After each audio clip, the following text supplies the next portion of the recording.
Well, what I'm going to do is try to touch on what Bob suggested I talk on, but I'm going to try to take you guys somewhere else also. I've been part of an amazing team with about 18 research institutions around the U.S.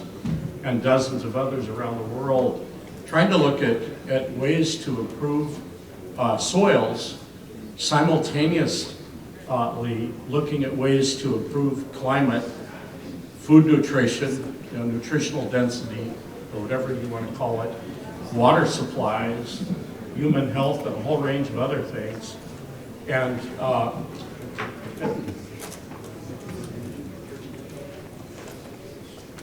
turn the other one off, I'm hearing.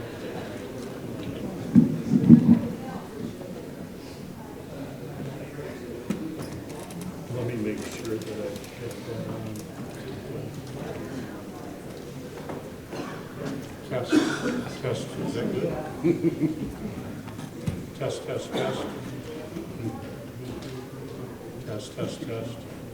Uh-oh. I can use that.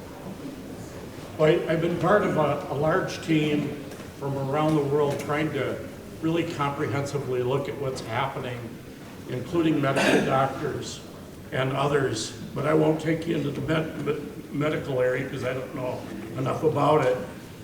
What I've been focused on is trying to understand how we can emulate nature, how we can learn from nature, and we turned that off, right? How we can learn from nature and use what we learn from nature to improve the way we farm and the way we live. And the team that I worked with had the opportunity to do the last science presentation at the White House to one of our former presidents, not the one that was in there prior to Joe Biden. And what they asked us to talk about was the latest science regarding grazing, because on the planet there's a lot more grazing land than there is row crop agricultural land, nearly double the acreage. So I'm not going to take you through all the team. If you want to see what we've done, some of you may have seen on Vimeo the Soil Carbon Cowboys video series, or you've seen Patagonia's movie Unbroken Ground. All of those films document what we're working on. I won't take you through any of it today, but basically we came up with a working hypothesis that carbon-rich soil is healthy and it's beneficial for the entire ecosystem, including the human beings that depend on it, and farmer and rancher well-being and economics. And the first thing we did was try to understand how the Earth has managed carbon historically. And what we learned is that a majority of the carbon, the living carbon on the planet, is found in the oceans, the part of the blue circle you see on the left there. What the numbers you see are the gigatons present in the ocean, for example, in the case of the blue circle. A small percentage of the carbon on the planet is found in plants, living plants, and living organisms like us. About double that quantity is what is in the atmosphere currently, but the largest deposit of carbon on the planet is found in the soils, including peatlands and muck soils. In fact, there's more carbon in the peats on the soil than all the forests on the planet, plus all the soils, the non-peat soils on the planet. Now we're just learning that.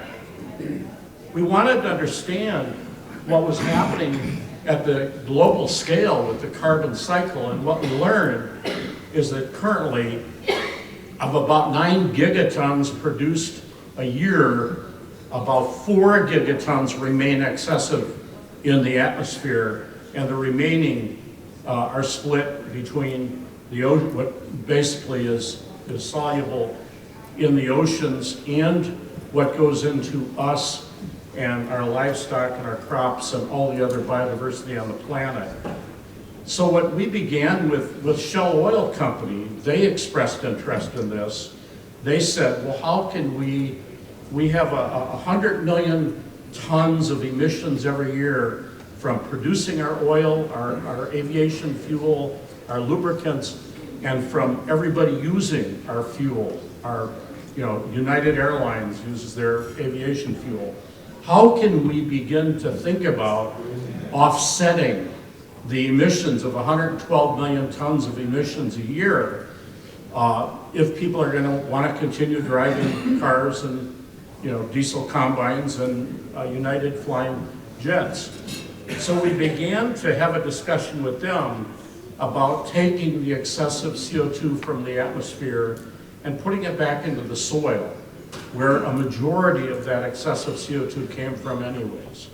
Tillage, land clearing, deforestation, dewatering, and the oxidation of muck and histic soils, that's a primary source of about 40 to 50% of the excessive CO2 entering the atmosphere, and also the legacy emissions of greenhouse gases.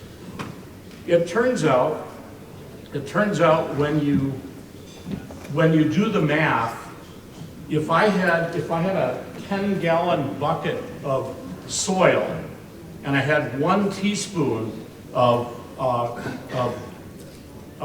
coffee grounds, the equivalent of 1 teaspoon of coffee grounds put into a 10-gallon bucket of soil is the equivalent, scaled back, of adding 1 ton of carbon to an acre of soil annually. Just a little teaspoon in a 10-gallon container scale is the equivalent at scale. So they said, why don't we figure out how to put carbon back into the soil by working with farmers and ranchers? And it should be easy to take and put back. It turns out 1 ton is the equivalent. The average soil carbon level in the US right now is about 100 tons per acre of organic carbon.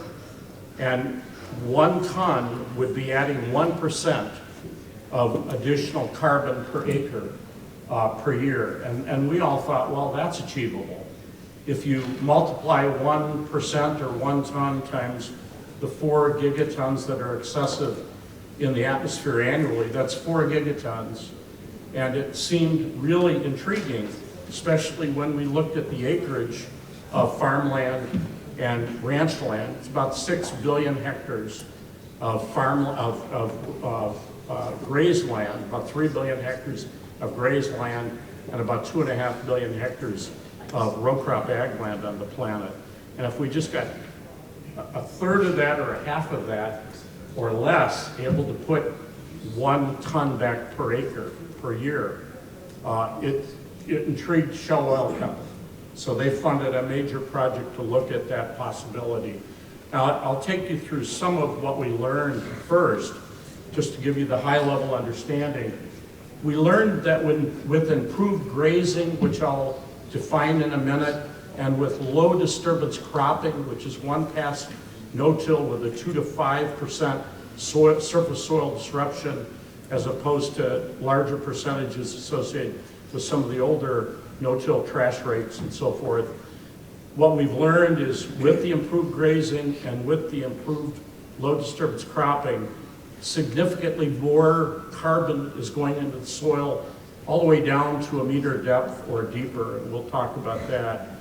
Significantly higher water infiltration, and I'll give you some evidence of that.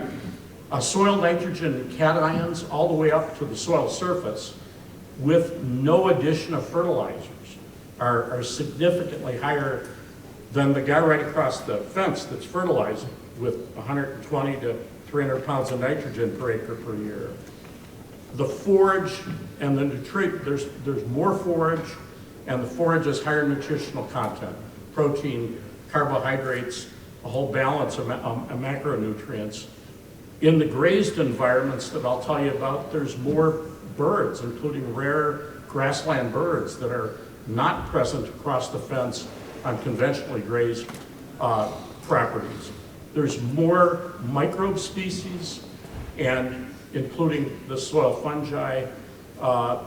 There's a lot less greenhouse gas emissions from these healthy soils that are grazed in a particular way.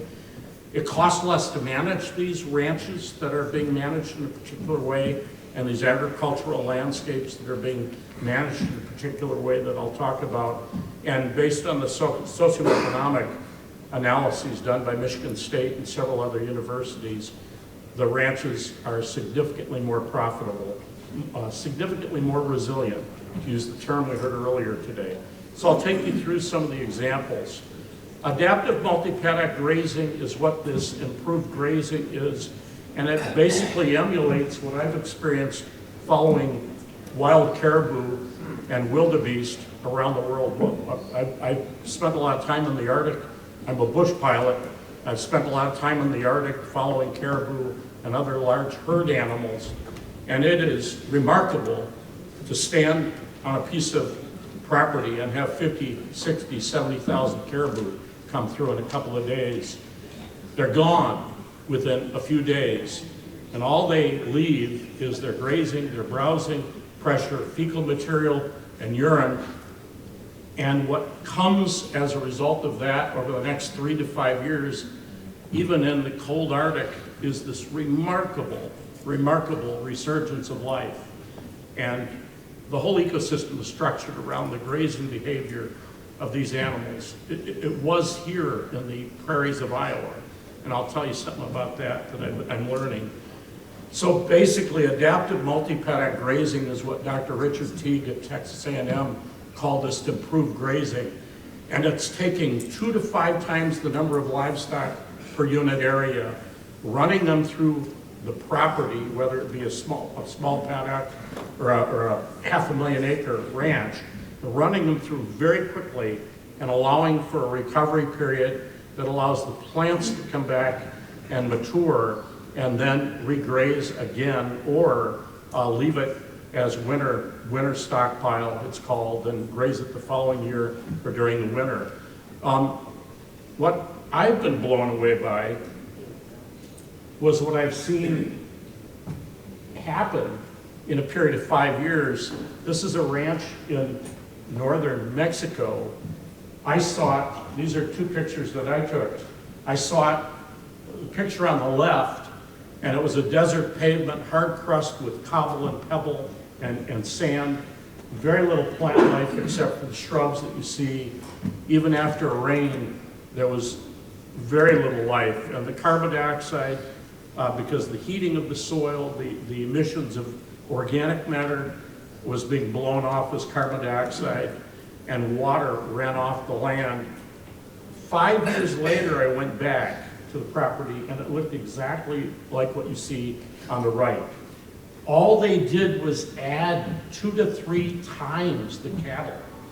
Instead of 1 cow-calf per 300 acres or whatever it was, I think they ran it up to 1 AUM, 1 cow-calf pair per acre, and then put about 500,000 pounds of animal mass per acre on an acre for about 2 hours. And it broke up the crust, it re-exposed soil seeds that were long-lived viable seeds that were in the seed bank, and without the addition of any seed, any fertilizer, any amendments of any type, what you see on the right is what was present 5 years later when I revisited.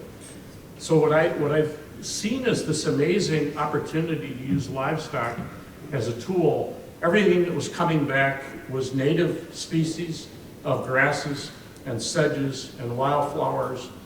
It wasn't introduced forage species that we would customarily plant for our livestock, especially here in Iowa. So I'll give you some examples of what we've learned real quickly. We sample all the soil sampling that we do to understand everything that I'm going to talk about here is at minimum down to a meter depth. We want to understand soils from the bottom up, not the top down, because when you sample from the top down, you're never sampling the same strata. If you go 30 centimeters from the top, if you sample 6 inches down for your soil fertility test, and you're disking and plowing, if out west there's major mobilized soil by wind, tons per acre per year moved by wind. Water scour and deposition is another major issue. So we can learn what's actually happening in a soil horizon by looking from the bottom up, not the top down. And we know we're really understanding what's happening. If there was a depositional event or an erosional event, we can tell. So we go in with these hydraulic sampling units that you guys are probably very familiar with. This is a Giddings unit. Go to a random location that we've chosen over the ranches. We drop the hydraulic head, stabilize the unit with some anchors, and then within a couple seconds, we've got a meter length core that comes out of the ground that's a couple of inches in diameter. And then we run that through a laboratory and do dry combustion, not by depth strata, but by the pedological, the different layers of soil. So we can always come back and resample the same layers in the future rather than, for the same reason I just mentioned, if you measure down and you do a 6-inch from the top of the ground and then you do another 6-inch below that and so forth, you're never able to replicate the same depth increment in the sampling at the lab. So what we basically learned is that, so this is looking a meter depth. The top of the ground is where it says 0, and the 100 is the 100 centimeter depth. And then the different lines that you see here, the green line on the graph is the adaptive multi-paddock grazed pasture. I'll come over here. The green line is the one out to the farthest right on this particular graph. The blue line is the continuous grazed, across the fence, continuous grazed paired ranch with this improved graze. And then the black line is the difference between the two. And so it's the carbon in the absolute carbon number in tons of carbon per acre present, if I recall, per acre, kilograms per meter square. But what we've learned is that with most of the planted pasture grasses, European grown grass, orchard grass, that you're all familiar with in the area, it doesn't drive root systems deeper than usually about 30 centimeters. The majority of its root mass, 90% of its root mass, is in the upper 6 to 8 inches, 10 inches at most, and then it's straggling roots that go down. Compared to the native grasses, big blue-stemmed Indian grass and so forth, familiar Iowans and South Dakota folks know these species, they're driving root systems down 2 to 3 meters or deeper depending upon the soil type. And what we're seeing and measuring is that deeper soil depth is associated with improvements in water infiltration. I'll share with you in a minute.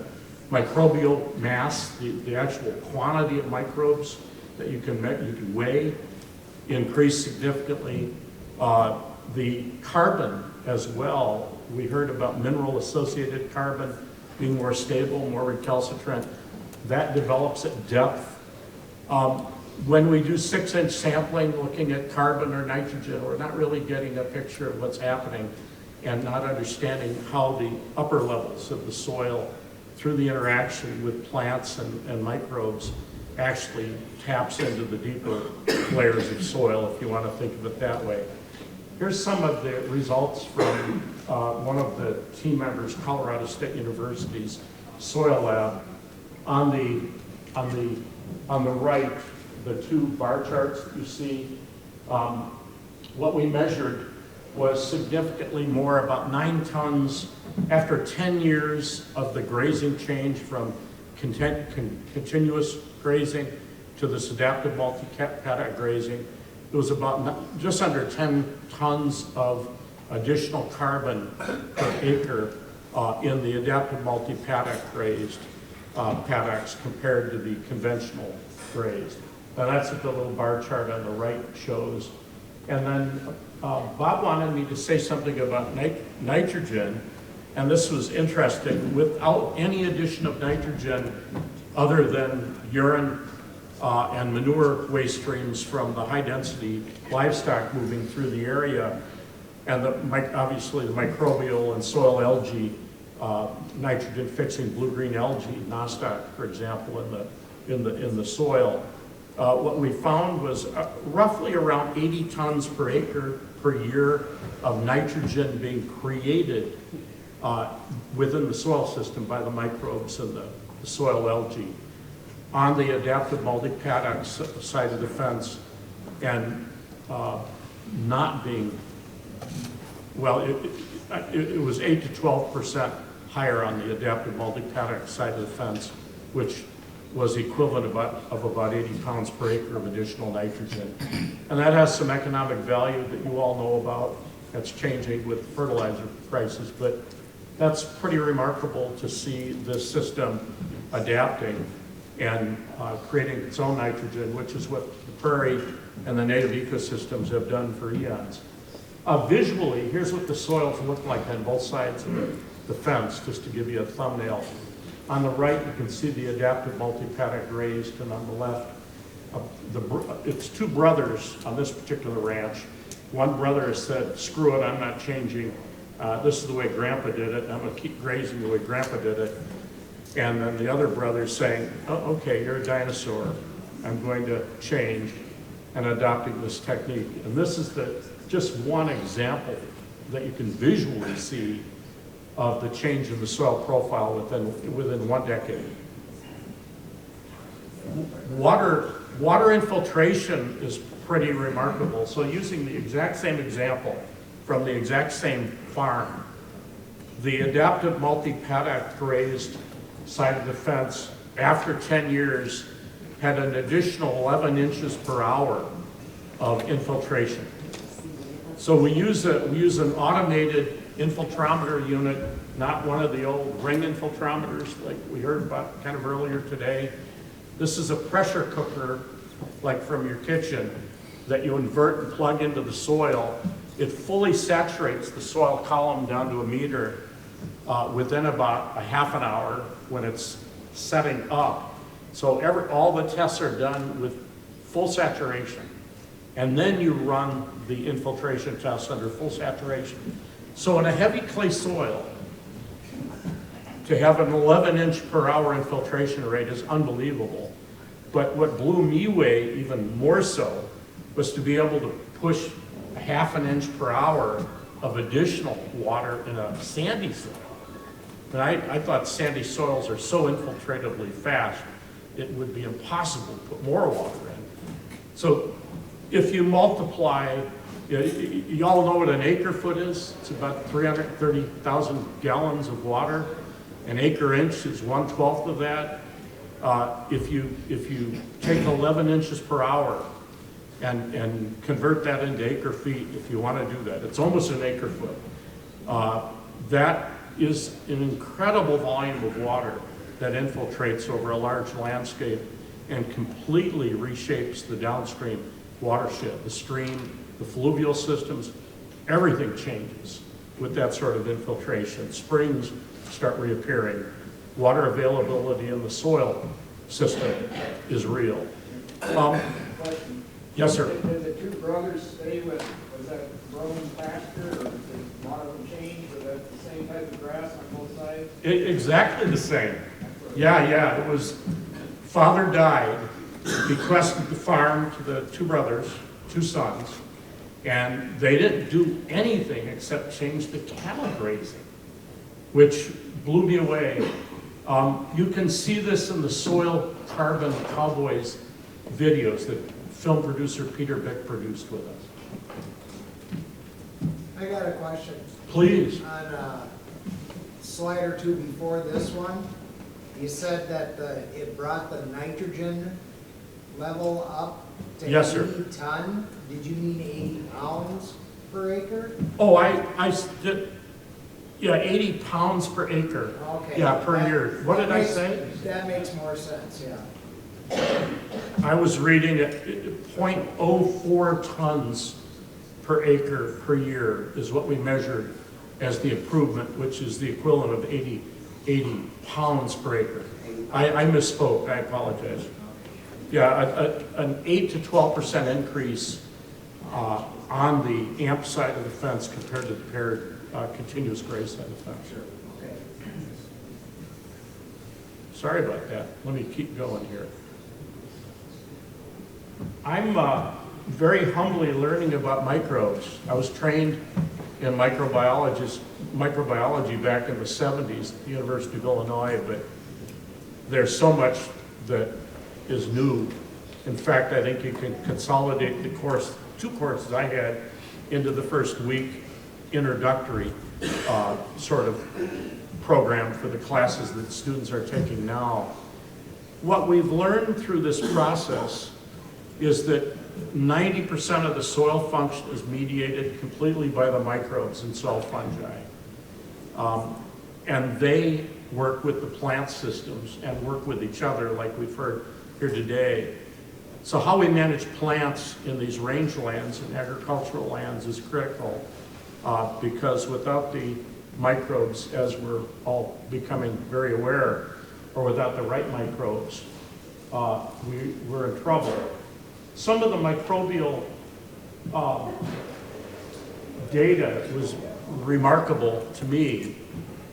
We found 3 to 5 fold increases in microbial mass on the AMP side of the fence compared to the continuous graze side of the fence.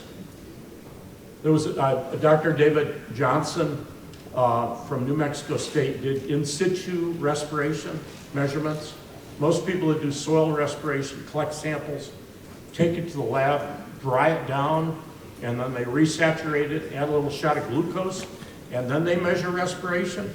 And that whole process skews the creatures that are going to be able to respond to the drying. And those that metabolize glucose will be favored if they survive the drying. So what David does is in situ respiration in the field, where he plugs units into the soil, into the field, and measures that. And what he measured was a 100 to 200 fold increase in carbon use efficiency. So I'll talk about this in a minute here. This is really critical because in most conventional agricultural fields and your garden, you're applying mulch, you're applying organic matter in a variety of forms, and it's gone typically the following year, right? If you're mulching your landscape and it's gone, that is incredibly low efficiency carbon utilization. That's maximized, I'll talk about in a minute here. Well, we found also with this adaptive multi-paddock grazing, after about 10 years, in a planted pasture, not a native prairie pasture, is after about 10 years, there's just a minuscule shift away from bacteria-dominated microbial populations and communities to a fungal-dominated system.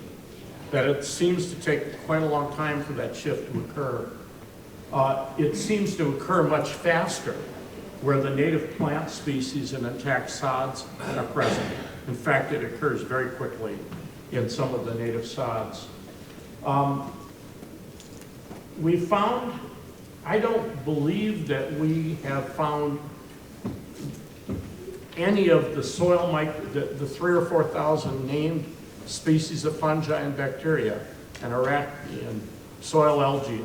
I don't think we have found any of them not to be present in all of the pastures, all of the settings we worked in.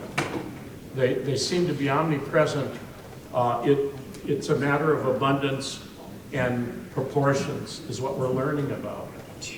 Now here's something, I've been doing a personal experiment, probably similar to what Martha talked about earlier. I've gone to all the natural areas, all the prairie preserves, all the highest quality remaining wetland, forest, savanna preserves in southern Wisconsin. And then I've gone right across the fence to the working landscapes, the ag fields. Same soil type, same biophysical setting. And I've run thousands of samples. Every one of these locations, every one of these lines is based on 10 separate individual samples that were run through for complete microbial fungal workup. as best as we could do it now with the technology that we can afford, and then complete transcriptome. So looking at all the enzymes that are active in the soil, and I just wanted to show you two simple things I'm learning. I was asking a dumb question of a very famous microbiologist on this planet, and I said, I think there's got to be microbial differences between these healthy ecosystems and the unhealthy expressions of these ecosystems.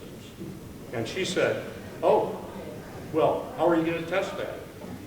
So I went out to all the prairies, the dry prairies, the desert prairies, the oak savannas, the wet prairie sedge meadows, sampled a green roof in downtown Chicago, and then went to all my neighboring southern Wisconsin Swiss dairy farmers, went to organic dairies that have been a continuous organic corn and soybean rotation for 40 years, very frugal Swiss neighbors. That's the reason they did organic. And then went to conventional. This is called a dendrogram or a cluster analysis. It's a simple statistical program just to look for patterns, to begin looking for patterns. So this is taking all the species and the number of DNA strands for each of the species or taxonomic units, running them through this program and looking for relationships. The fungi on the left, the bacteria on the right. And what's so intriguing to me is I think there's fingerprints, bacterial microbial fingerprints that are as unique as our microbiomes and as unique as our fingerprints are. All the oak savannas are clustered together, and these are 100 miles apart, many of these sites. All of the ag fields are clustered together. What's interesting to me is statistically, there's no difference between the highest quality organic regenerative farm in Greene County, Wisconsin, where I live, and the most disturbing, disgusting farm in the county. No difference.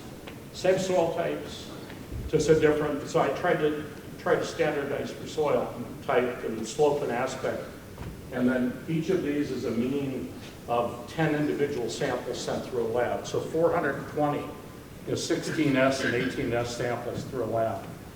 So what this is telling me is we've got a lot to learn from these healthy ecological systems that might inform us, just like the conversation with Martha today about and Liz yesterday, microbiome and the Haney test and all. This is going down to the species level, not reductionist science where you're trying to index everything. So this is really trying to learn. So every one of the species for which there's something known, are they organic?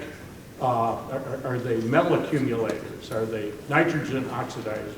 Whatever their function is that's published, we're trying, with Dr. David Johnson and others, we're trying to understand this and trying to figure out if there's a way to use this information. But this isn't a quantity, this is a quantity dendrogram, so you don't know what the numbers are in your two different scenarios. No, I do. This is just a simple graphic way to show this. So you're trying to say there was absolutely no difference In the soil, in the mineral component, not in the biological. In the biological component. So this is the biology. These are the 16S, 18S. This is the results of all the species and their relative abundance based on number of DNA base strands counted. That's what blows me away. I've never. So they're just not functional? disprove what Mark and everybody else. No. This is 100% in line, and it's Yeah. absolutely beautiful. I've never seen this graph before. You're the first group to see it. Yeah. We're working on this as I speak, literally. But when we talk about minerals, the mineral component, which you talk about in Wisconsin, and the horrible one, when you talk about soil, they're the same. But when you talk about the biology component, totally different, how they interact with the minerals. So I've got the chemistry for every one of these sites, and that's what we're working on. And then we're also looking at statistical differences between the individual species or taxonomic units. under each of these different natural areas and agricultural areas. So it seems to me, just to summarize it, so this is a biological fingerprint, comparing, throwing all the biological organisms that showed up with the DNA measurement method, and looking at how similar the biology is across these different ecosystem types. That's what this is. And we're correlating it with chemistry, about 90 chemical tests and other tests, physical tests of the soil. And that's not, this is hopefully what I'm going to do between Christmas and New Year's this year. You'll be having fun. I will. So what we're learning about this adaptive multi-paddock grazing, and also, which I won't say much about right now, this low disturbance cropping, is that the entire ecosystem is benefiting. On the left, you see the historic, if you can read it, symbology around the historic primary elements of an ecosystem, you know, the number of bird species, fish species, snake, and so forth. The present condition, this is an example from our neighborhood in southern Wisconsin. This is what remains, and then this appears to be what's coming back after 40 years, relative abundance of the different groups. We're starting to realize with these grazing practices that there is a real opportunity to improve upon the existing conditions of some of these species. And here's one example that's blowing everybody away. National Audubon doesn't believe it. Nobody believes that grazing can improve grassland birds. Most people think grazing does the opposite to grasslands and grassland birds. On the adaptive side, the adaptive multi-paddock side of a fence, with a fence right in the middle, the two relatives that were the lead guitarist and vocalist for the band Alabama, they joined our project, and Randy Travis and the other guy right across the fence, the other guy across the fence is grazing adaptively, and Randy is saying, screw it, I don't want to go out and ever look at my cattle, and he hires somebody to tend his cattle. The birds, the rare grassland birds, you know, like Henslow sparrows and grasshopper sparrows and bobolinks, the fence line is a discrete dividing line, and the birds that are nesting in the adaptive multi-paddock lush green pasture, they sit on the fence, some of them, point their ass in the direction of Randy's property, and they guard what their territory is on the other side of the fence. It's remarkable how these birds recognize. So there's around 40 species of obligate grassland birds in North America. We had 18 of those species on the adaptive multi-paddock grazed side of the fence, 2 species on the continuous graze side of the fence. So there's something to this biology, and the birds seem to get it.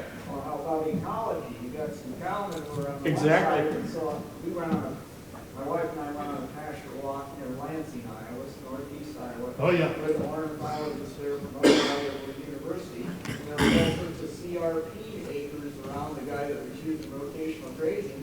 And the guy from the ornithologist, professional ornithologist, he got it right away. He's been there a bunch of times, and you can see there's way more birds than he had. Exactly. So this is really intriguing, because now grazing might become part of I mean, these are the birds that have declined by over 90% since the 70s. And some of them are seriously on the way out. This is an opportunity where grazing can become part of a major conservation solution, rather than be viewed to be the opposite. How often are you coming back and grazing? What's that? How often are they coming back and grazing these areas where the birds are there? Is it a year? Usually once to twice a year. What they're doing is they're making a checkerboard of relatively small paddocks, and they'll run these large herds through, and then they don't come back to that sometimes. In the southeastern U.S., they might come back in 60 days, 90 days. So there's this checkerboard of recovery, if you want to think of it that way. One key component is they move the animals when there's still approximately 60% of that material still on the ground. So it's been stepped on, it's been peed on, it's been pushed into the ground, Exactly. and then they move it versus eating it to dirt and then leaving it for a year. Like that's that transition. Now, do the birds stay in that area, or do they follow the grazing pattern as they would work? Some birds follow the pattern.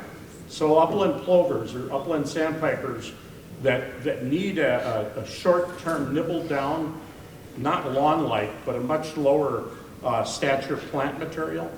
Bobolinks will stay, they'll follow the taller material. Upland plovers or sandpipers will follow the shorter material. They're like a killdeer. They forage on the ground and eat insects and so forth. So now I'm going to take you to some of the benefits here real quick and try to give you some dollars. 2 minutes? Okay, Bill. So we asked, can the benefits that we've learned about be scaled? And one of the first things we asked about, and this was Shell Oil Company, their internal investment innovation group called Shell Game Changer, asking the question. And we said, well, here's a map we produced and said, here's the hotspots for soil carbon improvement with a high level of certainty on the in the United States. And we did the same thing globally, and I won't take you through all the work, but here's where all the grasslands are that are pastured and the ag lands on the planet. And then we said, well, what if we could take 25% of all the grasslands and all the ag lands and convert them to this low disturbance cropping or convert them to the sap grazing? This histogram shows the current greenhouse gas emissions on the far left, and by being above the horizontal line, it's excessive, it's not desirable.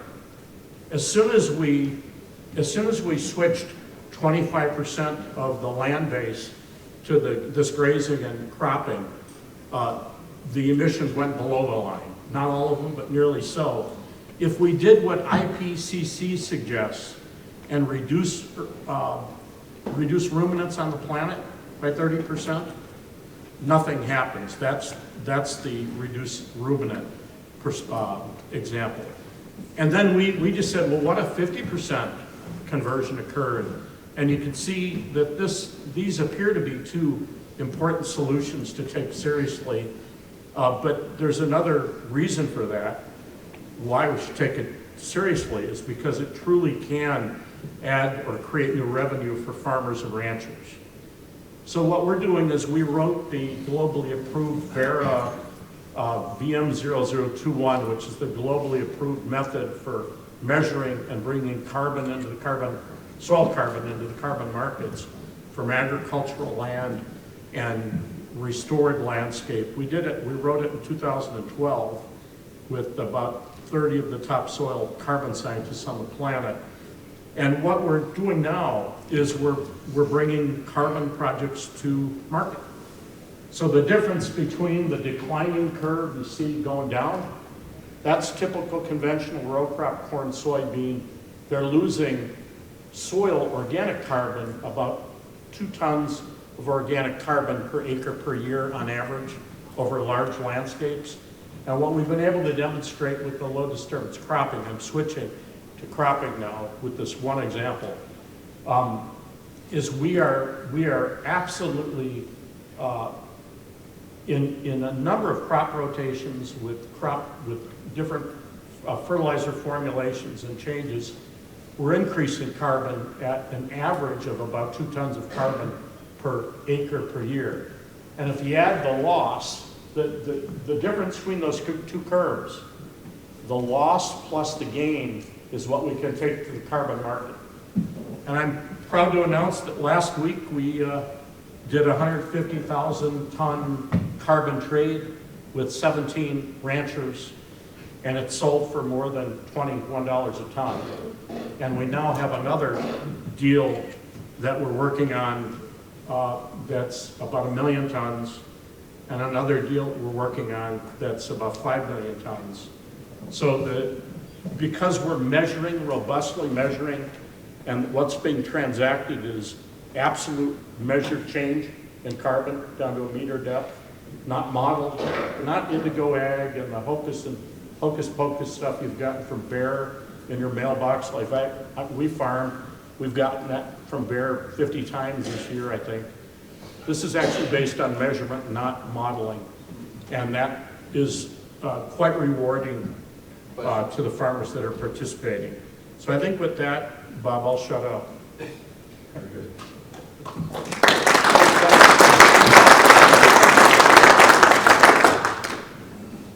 So that measurement you said was passed in 2012?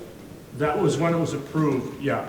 So are the Indigos and the Agaro Carbon and all these other companies, they say that there's not a unified way of measuring it yet. Is that different than what you're? There's, yeah, what we did was we took USDA standard methods that have been used for, almost 100 years. And we packaged that with Ratonlal and a whole bunch of the who's who in the soil carbon area. Ratonlal and John Kimball, who is the national soil scientist, and 29 other scientists. And we packaged it for the carbon marketplace and published it in 2012, and then got it validated for use. And then we've been measuring, measured about 100 million acres of land in Canada, in the US, in Costa Rica, and throughout Argentina and Chile. And now we're starting to bring that to market, a group of us.